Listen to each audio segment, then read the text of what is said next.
Well, hey family, happy Saturday. This is Darlene. I got a comment on one of the videos, and Miss Susan was asking me about an earring. And she was asking with the earring, how do, because I guess she couldn't see because my hands it's the way I got my camera angled. And the way that my studio is set up, I didn't put any thought into setting everything up when I initially began videotaping. So it will be very difficult for me to start moving everything around, tables and just all kind of stuff. It's just difficult in here. And that's why I try to make sure to be in the camera as much as I can, so you guys can see as much as I could, let you see or be able to help you to see, right? But the pair of earrings, she was asking, how do, I think she was saying she saw spacers, but how, I guess the spacers or whatever, they don't fall off.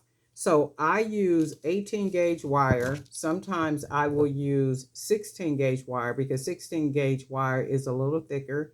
It's a little bit more heavy duty than the 18 gauge, but I really don't like to use 16 gauge for earrings because sometimes earrings already have a little weight to them. So I will use the uh the 18 gauge. Where's my 18 gauge? Right here. So I will use 18 gauge. So what I'm going to do is I'm going to make a pair of earrings, and I do have some of those shells that I made the initial pair of earrings with. So I'm going to try to make the earrings as close as I possibly can. And I think I used some of these beads in that video as well. So I'm basically just kind of doing a duplicate of what I've already did the best that I can. So I'm going to take my wire. I'm going to go ahead and clip some wire. And let's see if I can cut this even. If not, we'll be all right. So I cut my wire, and then I want to make it as even as possible. So what I generally do is I take the end of the wire, and because the end of the wire is rolled closed like that, right? Nothing can fall off of that.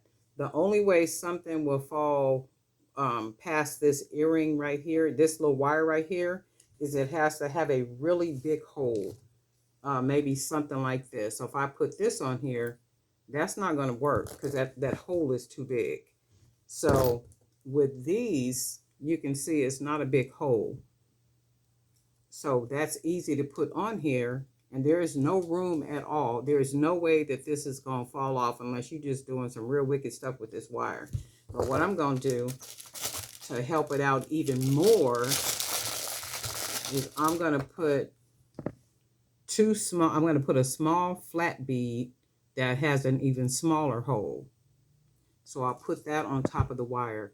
So when I put that flat bead on top of the wire, you can see how it just sits on top of there. It's very protected. So it's not going to come off at all because the 16 gauge wire 18 gauge wire, this is really nice, sturdy wire, but yet it's still flexible. And then I'm going to take the bead, and I'm going to just do one of these just to show you. So then I put the bead on top of here, this bead.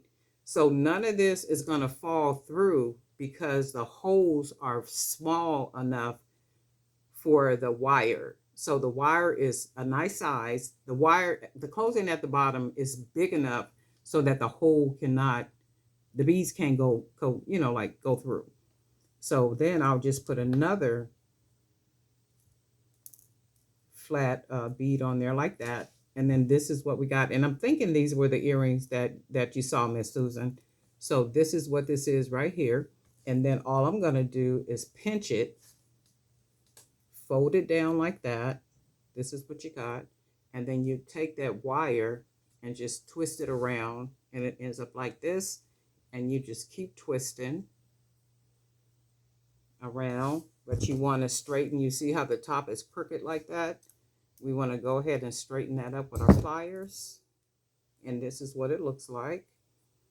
And then we'll just go ahead and keep wrapping it. I'll just go ahead and finish it off. And I'm only make one earring. I'm not going to make two.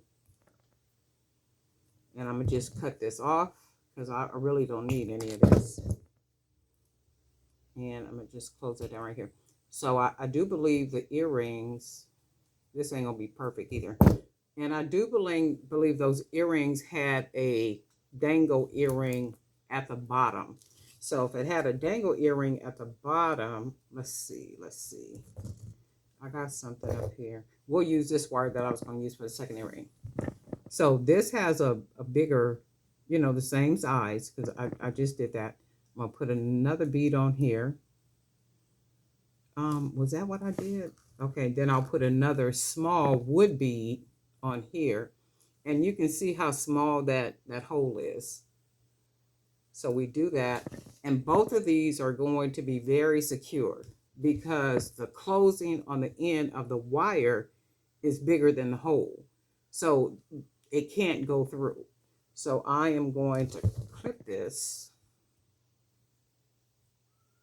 You probably can't see this part, but I'm going to go ahead and clip it about maybe right there.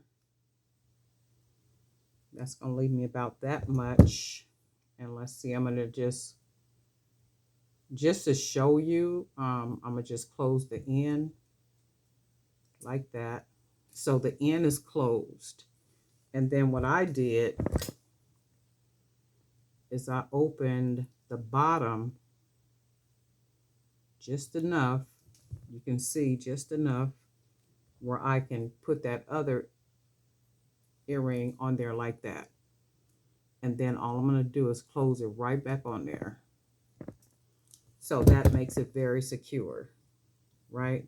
And this is exactly, I'm thinking what that earring looked like, because I had to go back and watch the video to see what it was you were talking about. So I think your concern was, you said, I saw the spacer bead, but I really wasn't sure what was going on after the spacer bead.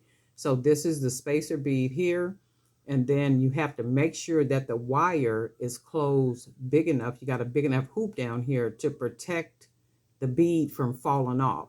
And then I usually will, and if you notice, notice with the earrings or anything that I do, I generally will put a spacer bead, even if the other bead has a smaller hole, but I do that on purpose so that the other bead, the smaller bead, has a smaller hole, which gives even more protection because this hole is smaller than this bead's hole.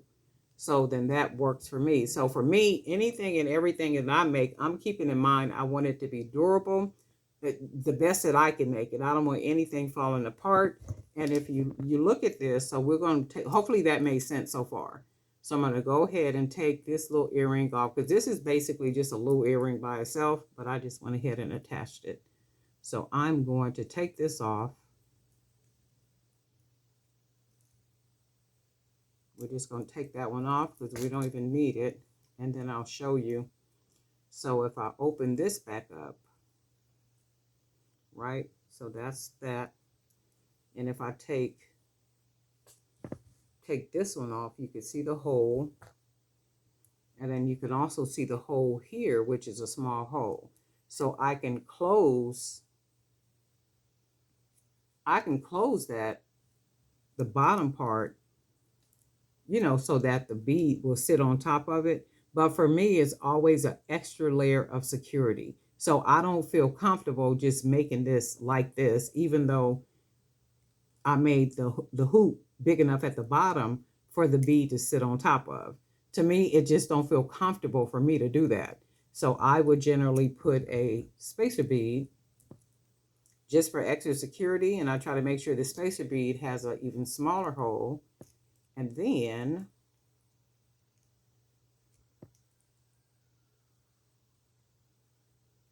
I think I need to get some more glasses. And then, to me, that's more secure. So this is probably the bead you were talking about. And then how is it not falling off? So it's not falling off because it's looped down here. That's why. And it's always, the loop is always big enough to prevent, you know, the beads from falling off. So I hope that makes sense. So it's really easy, really simple to do. Not a whole lot to it at all. But I do hope that made sense. And thanks for your question. I appreciate it.